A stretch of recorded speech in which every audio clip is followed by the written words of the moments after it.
All right, folks, I think we are live here, Friday Night Live with the Page crew.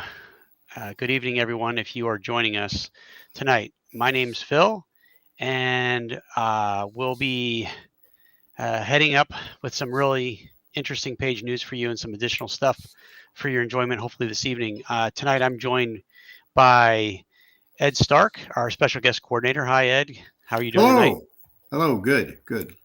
Fantastic. And of course, we've got Ron, our organizer, Ron Meischker. He is currently looks like somewhere else other than headquarters Meischker. I think he's on the road, folks.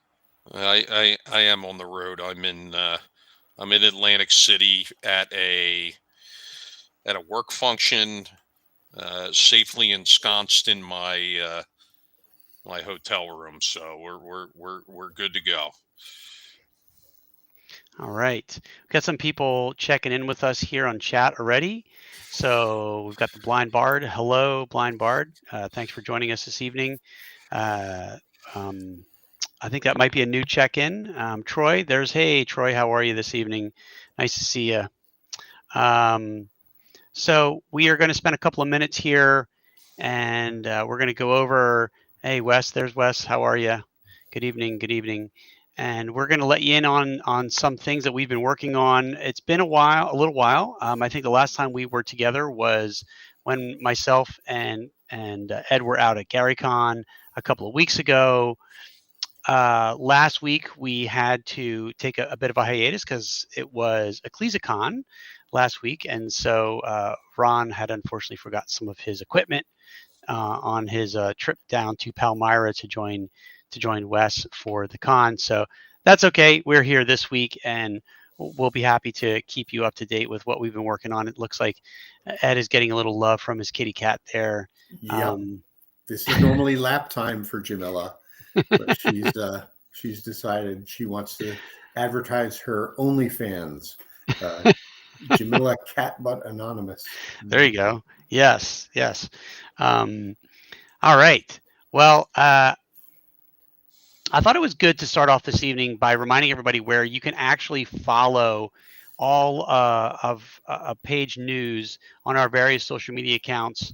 On the live stream here, you can see on the bottom of the screen our various social media accounts. And just remind everybody, to a large degree, where we push out a healthy dose of our information is on Facebook. But in addition to that, we do have an Instagram presence. We're on Blue Sky, TikTok, Discord, and now here, of course, as you are aware, unless you're on Facebook, we are on YouTube as well. The YouTube channel, please push that link out to anyone. We have at least at least two people joining us on YouTube because we can see which particular platform you're joining us on. But we're trying to grow the YouTube presence. So if you can like and subscribe and let us know that you're spreading that out there, that'd be great to grow that subscriber base. That'd really be helpful to us here because we've got some stuff planned as we get deeper into the summer and closer, of course, to page 3. We really like to utilize this platform a little bit more robustly. So maybe we can go into con updates. Ron, would you want to talk about event submissions? Yeah, we have quite a few event submissions in right now, especially from our special guests. They've really come through big, and that's much appreciated. So we're currently sifting through all of them. The As we sift through those, many of them we're approving and not scheduling yet because we're looking to see how the schedule shakes out. So if everybody could just be patient and wait until you see your stuff's in the schedule before asking about it, we'd appreciate it. We don't generally turn away a lot of events, and there wasn't anybody last year that warranted turning away in the future based on anything we saw. So just be patient as we get to them all. We're trying to deal with it strategically. And we have a new layout this year, so we're trying to fill the areas appropriately that we have this year. One thing you're going to notice is we're going to have a lot of really good events from our special guests, and we're going to be trying to utilize some sponsorships. I'm not going to go into any details yet, but we should have some really interesting presence in the event area and in the exhibit hall that will, really draw attention to some of our special guests and what they're doing at the show. Indeed, as very much so. A reminder to everybody that badge sales are open right now. You can pick up a badge at phillygamingexpo.com. Remember, there are at least one new badge site. We have a 4-day badge available to you that will encompass Thursday. So please hop on there and grab your badge if you have not already done so, and sharing that out to your gaming group, folks at your local gaming store, or just on your social media accounts in general to let people know about Page. Of course, it's April and the convention is in January. We realize that certain folks will plan ahead, very much so. Then other folks will see what their schedules are like as they get closer to the convention itself. So, but regardless, going out there, getting your badge early guarantees you your spot, helps us out, gives us a sense of how many people are actually interested in attending Page 3. We do, of course, want to remind everybody that we are increasing the physical footprint of the convention by a sizable degree. And because of that, we want to make sure that we're putting on the best show that we possibly can. And of course, that is going to be funded to a large degree by how many people show up and buy badges. So if you could get that out there, we would really appreciate that. Well, Phil, you touched on a point that I was actually talking to you guys about a few weeks ago.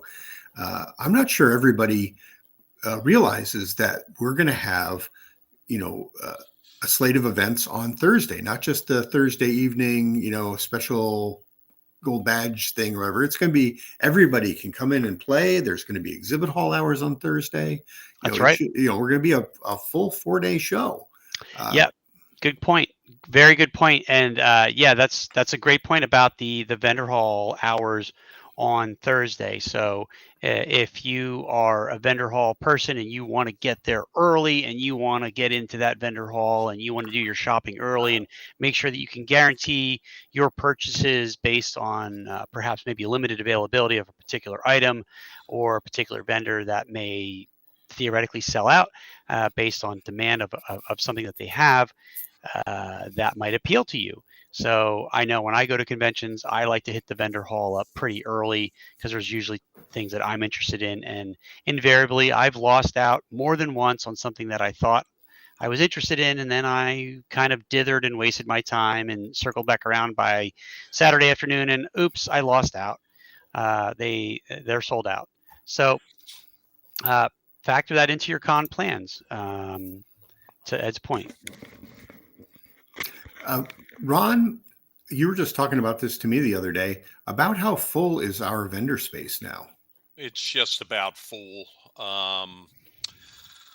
And I can take a quick look while we're online, but I believe it's under 10 spaces out of the 140 or so we have available.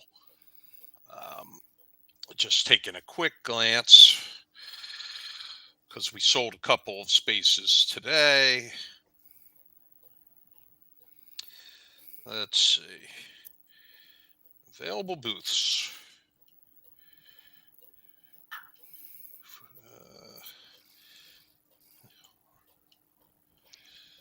So as Ron's looking that up, it sounds like we are really running out of spots. And again, it's April.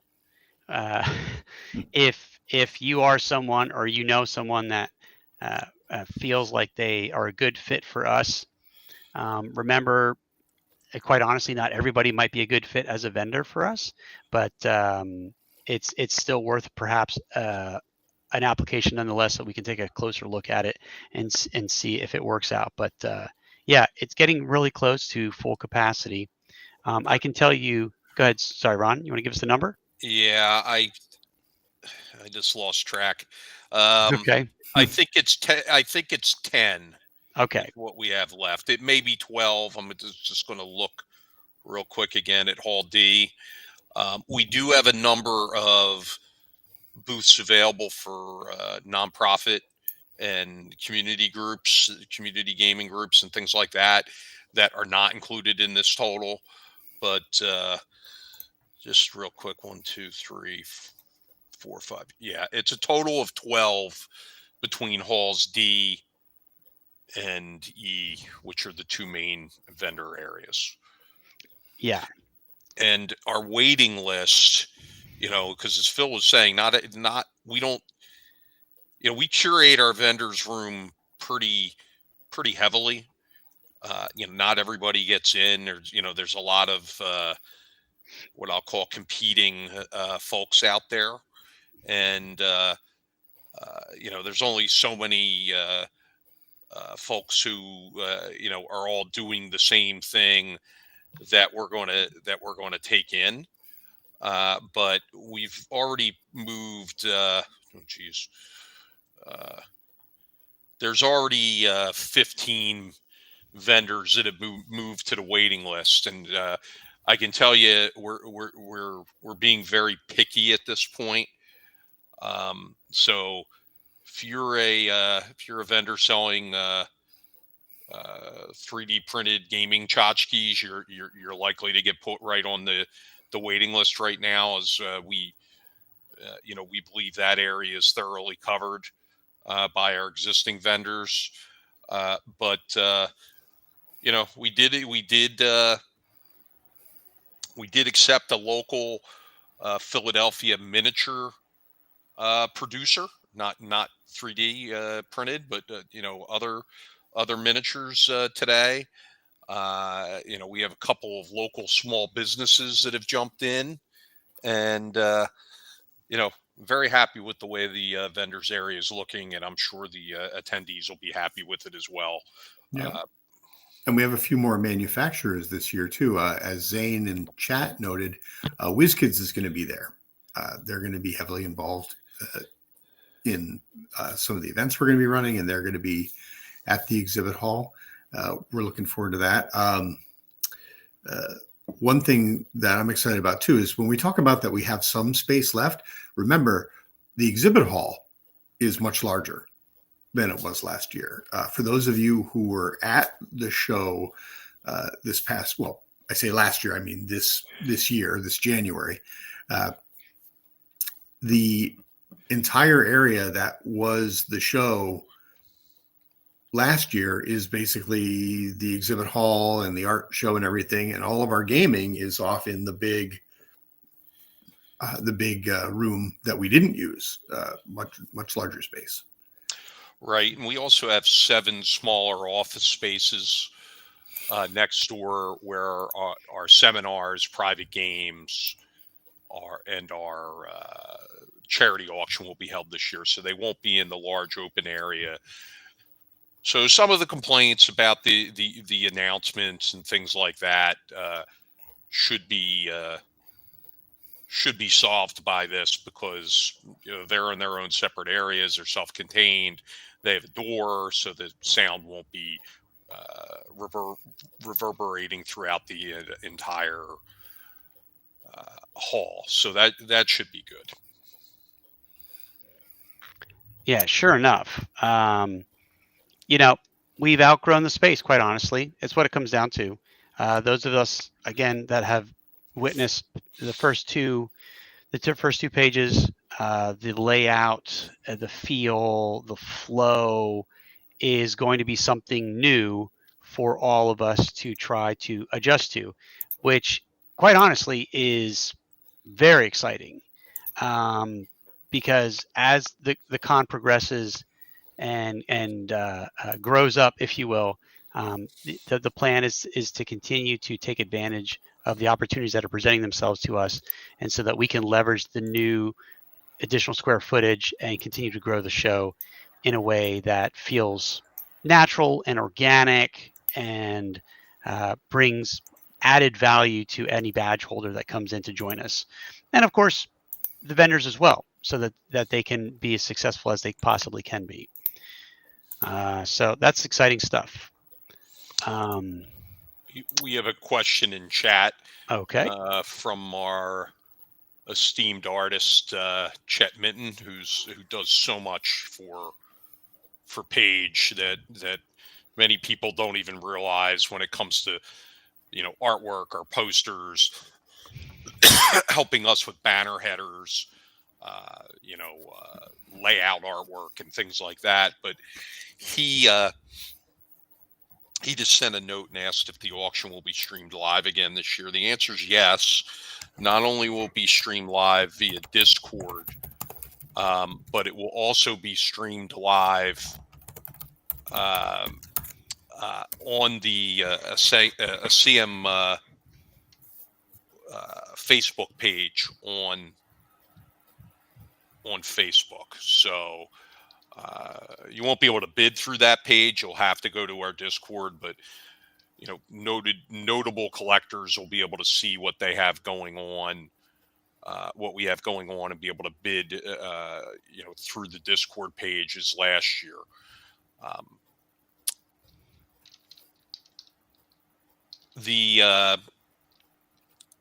Ed, we don't get a list of who exactly is here. I sent that in private chat. Yeah, I know. I saw that.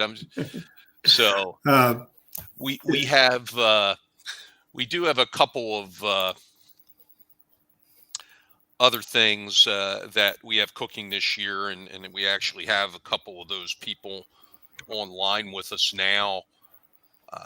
Now, if I'm going to jump out of order here and watch Phil's face scrunch up because he had a run of the show that I'm about to blow up. But, we're going to be live streaming interviews from an interview booth at Page constantly throughout the convention this year. There's going to be an interview area, and we're going to have some YouTube personalities and content creators in that booth interviewing, and we've been slowly but surely and carefully selecting some of the hosts, because there's going to be multiple hosts, and they're going to schedule amongst themselves how they're going to divide up the days. But earlier in this stream, you saw the blind bard, Jennifer Cash. She's been selected as one of the hosts. If you haven't checked out her YouTube channel, she's a lot of fun. She's got a lot of enthusiasm for Page, and we're so happy to have her on board as one of the hosts. We're also going to have Wes Allen from DM Tales. He's going to pick up some of the interviews, and I'll let Phil, because I know this is near and dear to him, I'll let him talk about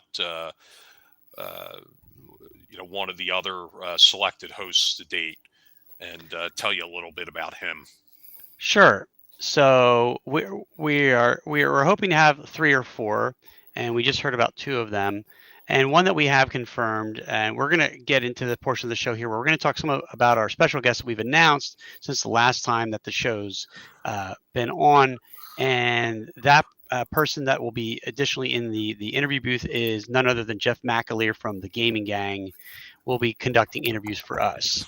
And if you're unfamiliar with Jeff, I would highly recommend that you check out his YouTube channel. Again, that's the Gaming Gang, and his website, thegaminggang.com.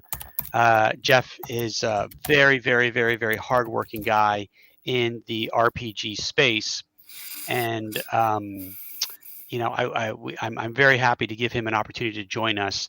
We had a really great phone conversation with him last week to firm up his visit with us. So he'll be doing some work, but that is I think a really great positive for us.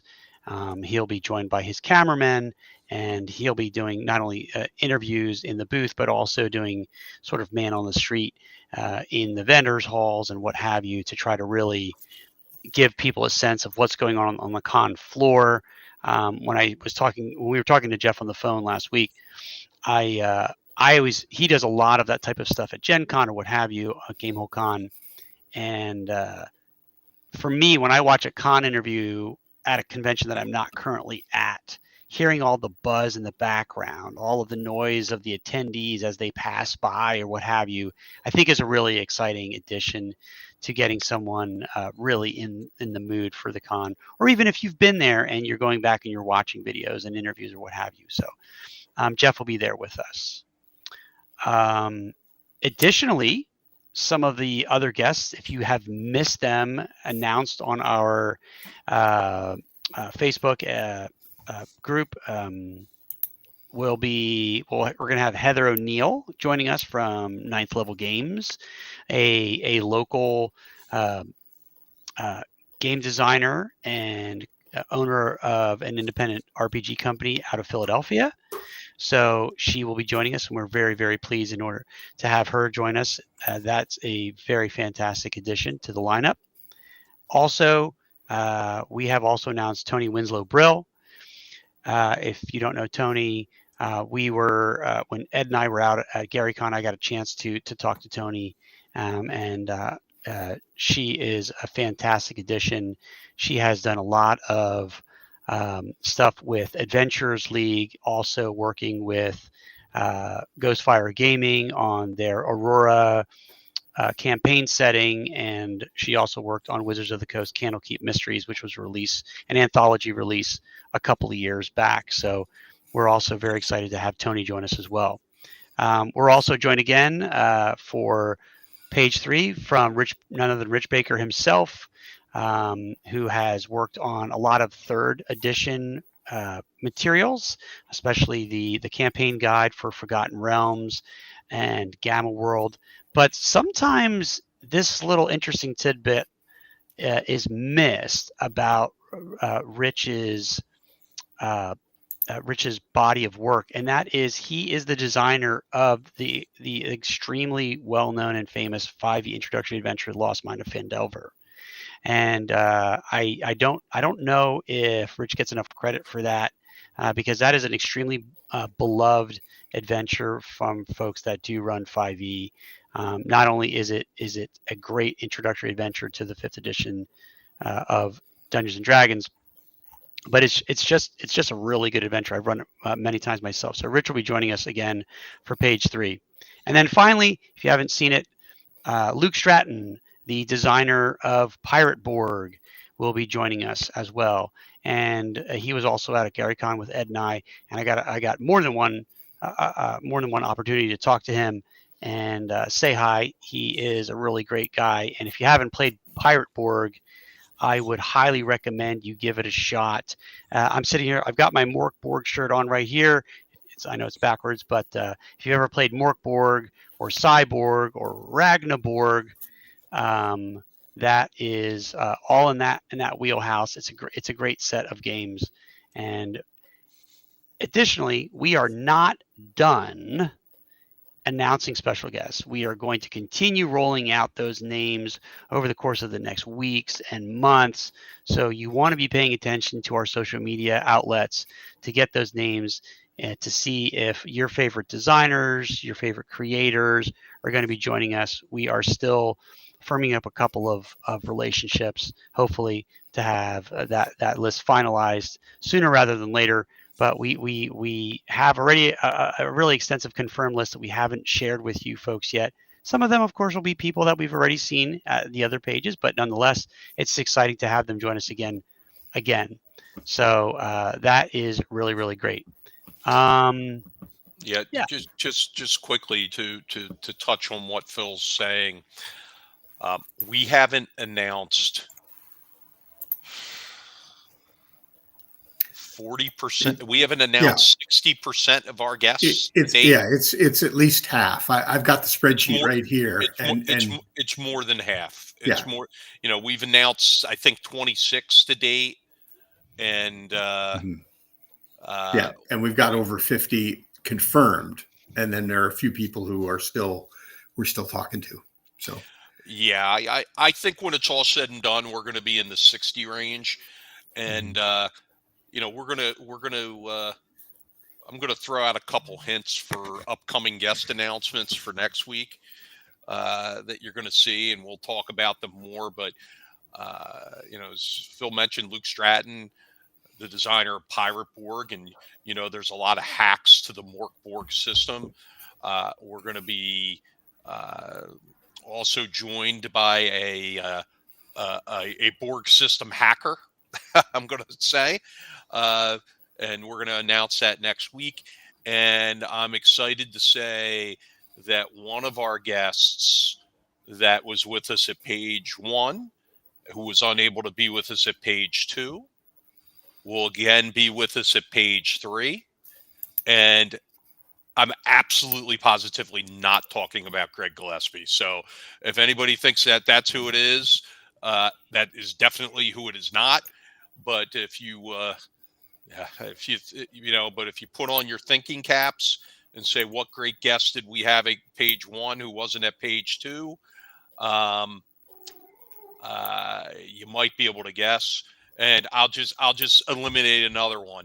It's absolutely positively not Runehammer either. No, like Runehammer and Greg Gillespie, they are not the guests who were at page 1 who missed page 2, who will be at page 3. So I hope that narrows it down. And if you have any guesses, shoot it out in our chat or or on the Facebook page, and we probably won't answer you, and we'll probably torment you and flick your ear publicly as you attempt to figure out who that guest is. We do have a guest in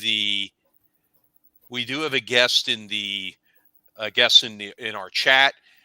Matt Archibald asks if it was Steve Winter.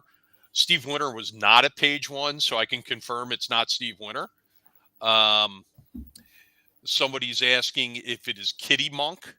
No, they were commenting on Oberlin jumping up on me. Oh, okay. I thought they were asking if it was Kitty Monk. Well, it's not going to be the cat. It's also not my cat Brick. It is not my cat Brick, Chet. Though I'm sure he would love to be there because he likes people. Yeah. So, all right, Phil. I'll let you get back to your carefully. Actually, I'm going to jump right in and interrupt as well. One thing that we do a lot on Facebook, and we do it on our other channels too, is we take suggestions for guests. We had a long conversation on Facebook recently where people are saying, why don't you get this sort of person, that sort of person? And it's like, send us their names and everything. It's entirely possible. You might know of somebody you think would make a terrific guest. Let us know. Even if it doesn't work out for this year's page, maybe it'll work out for the next one. As the special guest coordinator, I don't pretend I know everybody in the industry or have reached out to everybody, but we're doing our best. And I guarantee that if you send us a name, we'll discuss it. We'll find out. And, sometimes a lot of people, the timing just doesn't work for them. There was one guest who was very excited about it until he found out that it was happening over his birthday weekend and he's going to be in Hawaii or the Bahamas. And I couldn't really compete with that. So, yeah. Although, I mean, what better birthday present can you give yourself than to join other gamers at a gaming convention? I mean, to be honest, that person was actually kind of bummed. But that makes me think that maybe for page 4 we will get them. Well, right. We'll just sum that up. They can go to Hawaii or they can be a page. Clearly, if they're going to Hawaii, their priorities, as I like to say, are all effed up. So, yeah. We're getting some good guesses here in the. We're getting some good guesses in the chat. I will tell Matt Archibald, who is saying it's his dog Pickles. Unfortunately, since Pickles pooped on the floor in the hotel last year in the gaming area, Pickles is on the banned list. So there's not going to be any Pickles or any Pickles droppings present within the gaming areas of Page, thankfully. But it wouldn't have been so bad if Pickles' owner hadn't stepped in it and ground it all over the floor in that room, and then had to clean it up, which in the middle of my game, which was really, really smelly. But that's okay. Hey, Matt Archibald. I think he just jumped off chat after that haranguing. Did that just shame him into? Yeah. Okay. I will say this, Matt, if you're still on chat, I mean, chat was out of Matt was out at Gary Con as well, and we were able to hang out a little bit out there, and I didn't get a chance to play in his On Guard game that he gets together at every Gary Con, and I do believe, Matt, you submitted. You submitted for Page to do that as well, and I'm very tempted to hop in on that. You'll be selling Pickles merch in the parking lot, says Matt. Chet is guessing Ian McCarty as the special guest for. It's not. It's neither Ian McCarty or Tom Wilson. They know that they know that the vendor's space is running out, and it's really, as of right now, it's neither of them, because they're not going to come unless they have vendor space. So that's it. Yes. All right. Okay. So we're gonna try something a little bit new this week. We are going to try to highlight a vendor of the con as we go forward, and I thought it'd be a great idea if the first vendor that we highlight is none other than Matthew Sargent. And Matthew was kind enough to submit his application and get approved just about 2 weeks ago. I was fortunate enough to talk with Matt out at GaryCon. He's based in Chicago, and he is really great at what he does. If you're unfamiliar with Matt's work, you can find him at skippinginfinity.com. And there you will see a great example of portfolios of his work, such as his very well-known fantasy coloring books. He does illustrations. He even does a TTRPG ska-inspired zine called College of the Third Wave. So I was able to reach out to him and see if he was interested in joining us. So please support our vendors before they even are at the show, if you so are inclined, because Matt Sargent is great. Oh, chat is blowing up again here. Mike Baldonado is the guest from Chet. No. Mike who? Yes. No, we're buddies with Mike. If you don't know Mike does not like to fly, and so any conventions that he goes to, he is going to be hoofing it in a car. Very BA Baracus. Yeah, I'm not getting on a plane, Hannibal. I'm not getting on a plane. And anybody that's in the chat that does not get that reference, you had to be there. You had to be there back in the 80s. And now I'm hearing the A-Team theme song in my head, right? Okay. But anyway, back to what I was saying. So give Matt Sargent a little love. Okay. Last thing I wanted to mention here is we are going to also try something new, is a segment that we call What Are We Backing? And right now, I'm sure a lot of folks out there, if you're like me, if you're like other folks, the temptation that crowdfunding platforms like Kickstarter and BackerKit put out there's the cuckoo clock.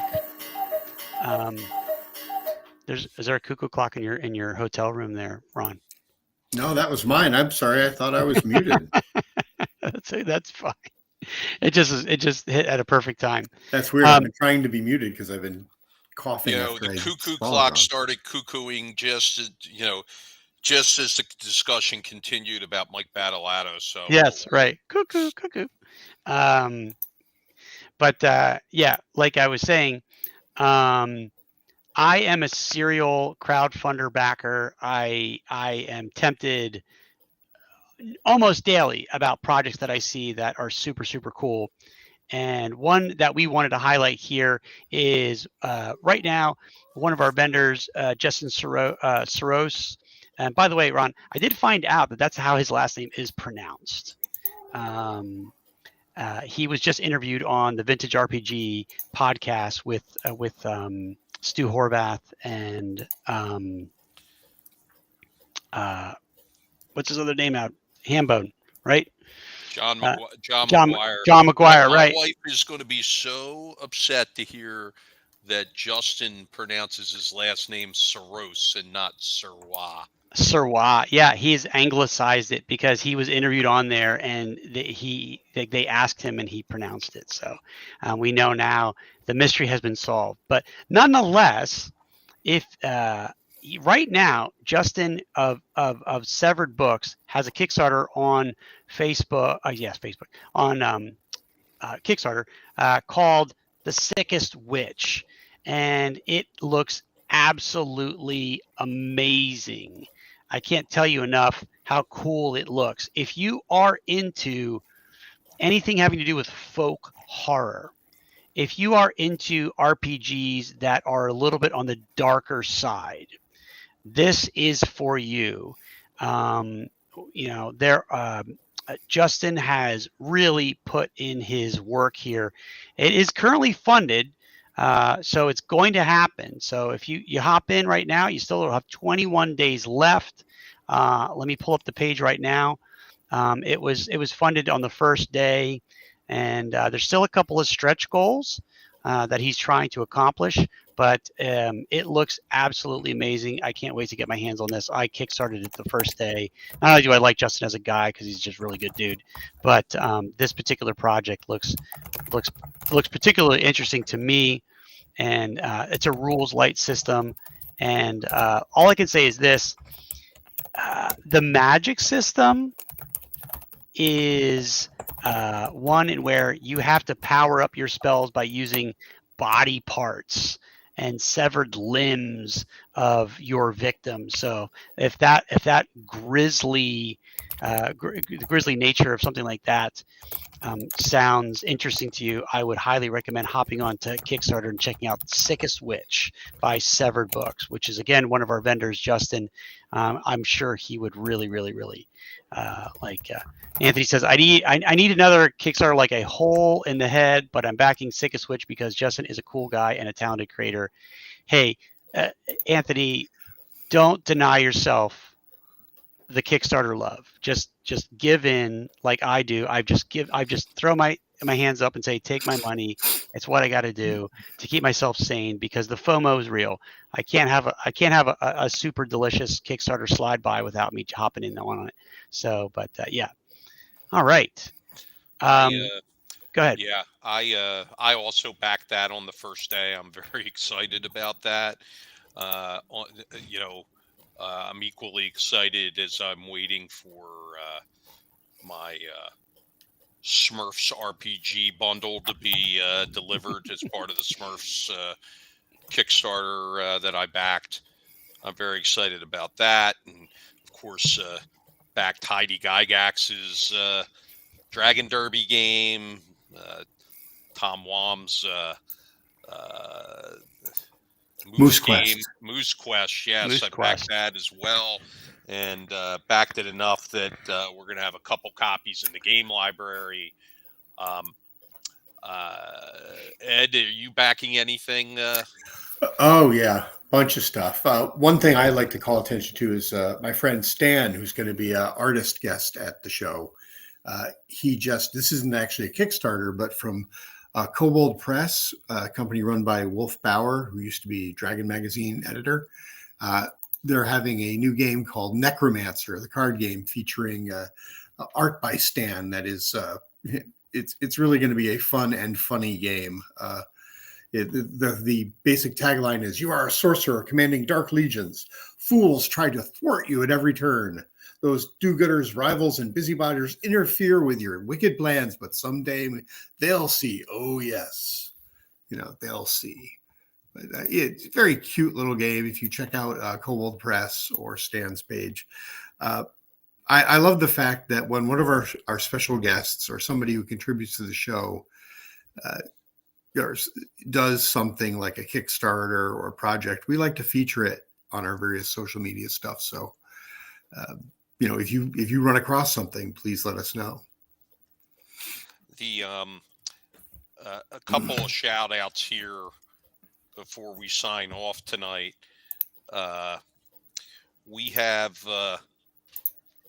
We've been reaching out as part of our diversity initiative to different college gaming groups.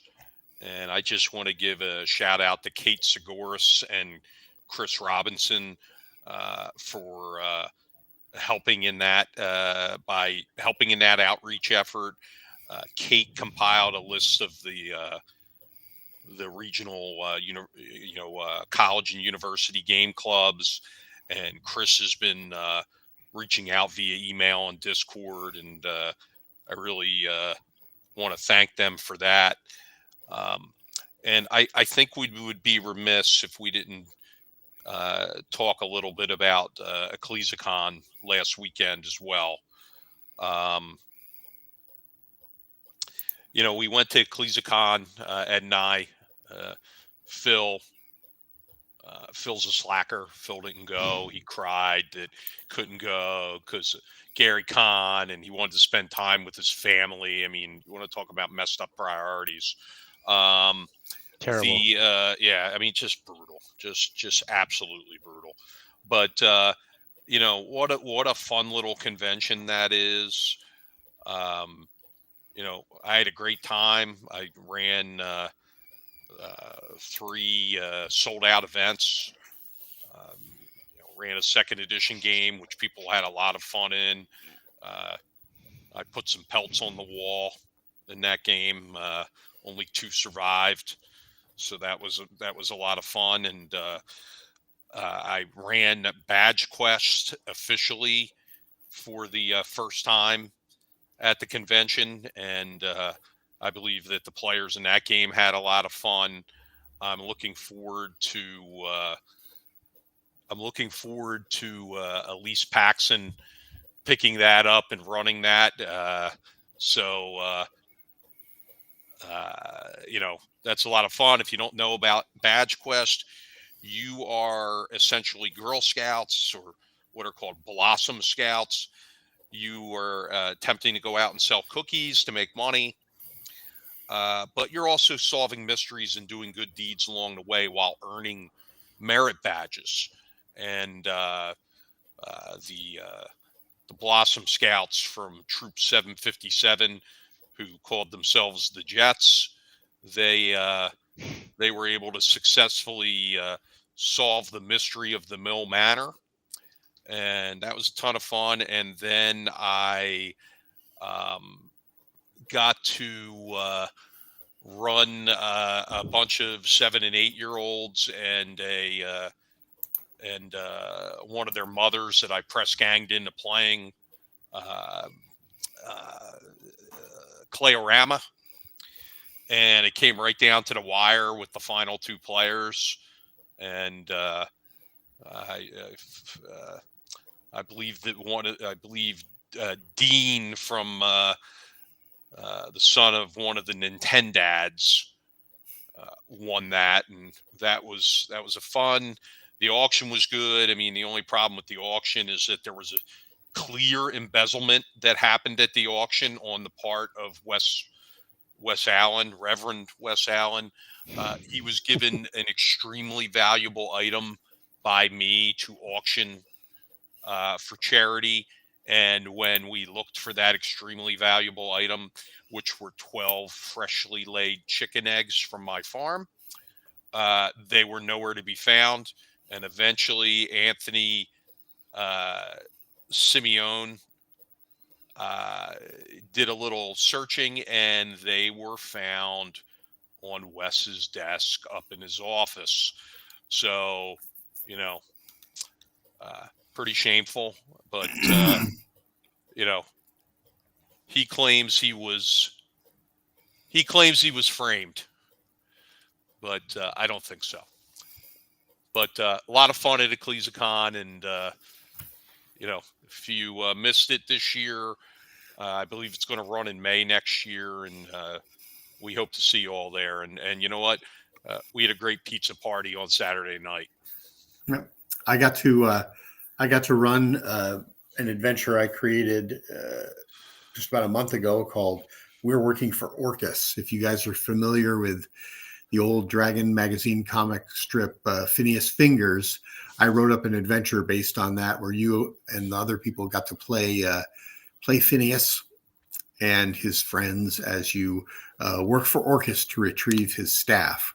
I created a giant beanstalk for the players to climb up it. It was big enough. And I got to play in the Monty Python role-playing game, which was a lot of fun. Definitely going to want to pick that up at some point.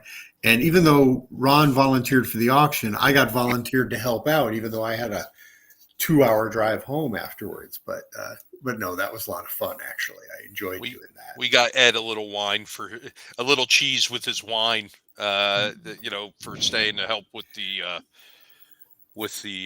auctions. Yeah. But we I didn't even buy anything. Oh, I did. I bought some stuff. I know. I got to actually be the auctioneer, the temp auctioneer, as Ron would step out to buy a few things. So that was cool. Some great bargains. I mean, a lot of new items. I was able to get a twice signed copy of Neon Lords of the Toxic Wasteland with some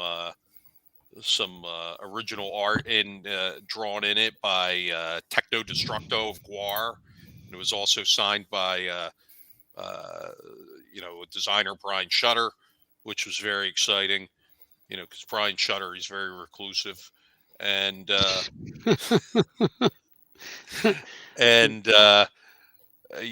was able to get some original artwork as well. So yeah, we had a Holmes box set that went as well, I guess, right? Basic D&D basic set, second printing. I donated that. It was a second printing, complete with dice and everything else, and Geek Preacher Derek White won that. I do have to report some sad news that Derek accidentally broke Phil E. Cheesesteak's tongue by loading his bags on top of him in the back seat of my vehicle. So, oh no, we're gonna have. There's been a restraining order taken out on Derek, and he's not allowed within 30 feet of Phil at Page once he's repaired. But it was tragic. It was tragic when it happened. Yeah. Hey, one thing I want to bring up. This is more of a teaser because I know Ron doesn't want me to talk about it yet, but I had mentioned before that we're going to try and feature the special guests to do some really interesting things. I mean, I thought the special guests who came last year did a great job of promoting the show and everything. Well, we're trying to take it up a notch. We have some guests who are working on some stuff, and I'm going to be working on a special project. I'm not going to say anything more about it, but it should feature some special guests and something we haven't had at Page yet. So I'll leave you to guess what that might be, and we'll talk about it in the future. Yeah, and next week, I hope we can talk a little bit about our plans for. We have a very special convention long event planned, and we've got a couple major game publishers and manufacturers that are going to be collaborating for that, and we're going to let you in on it. I will tell you that it has something to do with Shadow Dark. Something or everything? Not everything, because well, not everything. There's more involved than this. Just that. I know. I'm just throwing grenades out there just to get the audience frazzled and excited and frustrated. And that's separate from what I'm working on. So we have a couple of interests, more than a couple. But. Hey, I got a question here. What, Matt Archibald? What are you talking about? Wednesday night Rocky and Bullwinkle game? There is no Wednesday night. There's only Thursday morning and Thursday night special guest and gold badge holder games. There is no Wednesday. There are no Wednesday night games. This is a pickup game, Ron. This is an impromptu off the books. Well, if you're going to do that, Zeb is going to be there. So since he designed it, you better invite him. That's right.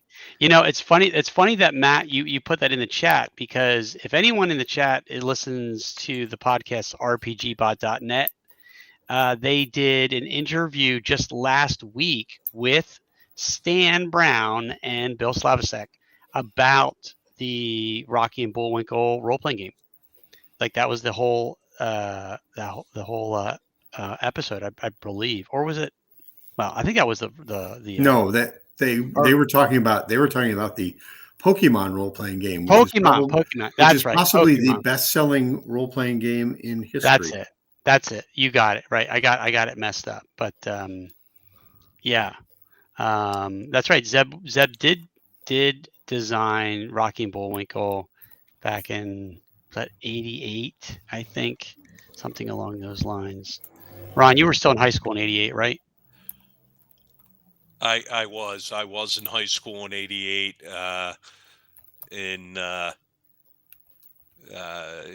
Depending on the time of year, I might have been entering my, the first semester of college at that point. Yeah. Something else that we're going to touch on a little bit next week is, and suddenly I'm drawing a blank. Something else on my mind. Go on. Somebody else fill in a minute, and then it'll come back to me. Okay. So as Ron is trying to get over his early onset. I know what it is. Okay. I got it. We're also going to be talking about an exciting new organized play system that we're going to be jumping on board early with. And Phil and I, from the day it was presented to us by the creator of it, we were all in, and we're going to make that announcement next week on the show as well. Yep. So if you like your organized play, this is a new program coming online. Maybe some of you have some sense of what it perhaps might be. If you're in the RPG space, especially in the social media RPG space, you may have a sense of what it might be. But it's a new program, and we're going to help launch it, we're going to help promote it. It'll have been launched by then, and so we're excited when we'll have more information about that. We've already kind of intimated a little bit on at least one social media post earlier about that, but we want to flesh that out a little bit more now that we have more information about how the program is going to work and what we would like to help put in place as it's coming online. So it's exciting, but it's going to be some work, and I'm the point person for that. So if you are someone that is thinking about running events at Page, but you're unsure if you want to submit your own events or if you want to get involved with something like running some organized play, that is going to be out there as an opportunity as well. So, okay, well, looks like we're getting close to the end here. We'll hang on here for a couple moments if you want to ask a question. So if there's someone in chat that would like to ask a question about something that we haven't touched on or that you're curious about, now's the time. You want to get the keyboard out and type. Let us know. We've been on here for almost an hour now, so we're getting long in the tooth. But if you have a question, we'll be more than happy to do our best to try to answer that. So let's see here. Let's look at the chat here. Have we missed anything in chat? I don't think we really have any questions so far. I mean, not really. Zane asked if a desert environment is involved, but Randy Price says, I'm interested in learning more about the organized play, so please keep me in mind when you are ready to reveal more about that. All right, will do. And now we're getting thank yous. So, I think we're. Yeah. I think we're good. Last call on questions. Okay. Have a great weekend, everybody. Yes. So I think we are on board for next Friday as well, as far as I can tell. So if you're someone that wants to join us again next Friday and hop in on the live chat, we'd be more than happy to have you join us as we continue to slowly march toward. Did you see what I did there? Because March just ended. Did you like my joke? Slowly march toward deeper into April, into the spring. We'll keep you guys up to date and abreast as to what we're working on here as we get closer and closer and closer to the convention. So, and don't be surprised if we have some special guests actually on the stream at some point. That's correct. That is absolutely part of the plan is to have some special guests drop in and say hello to everybody and chat with us on what's on their minds. So, yeah. Please hang in there and join us again either next week or in the coming weeks, in the coming months. We'd love to have you. All right. We'll see you all next week. Take care.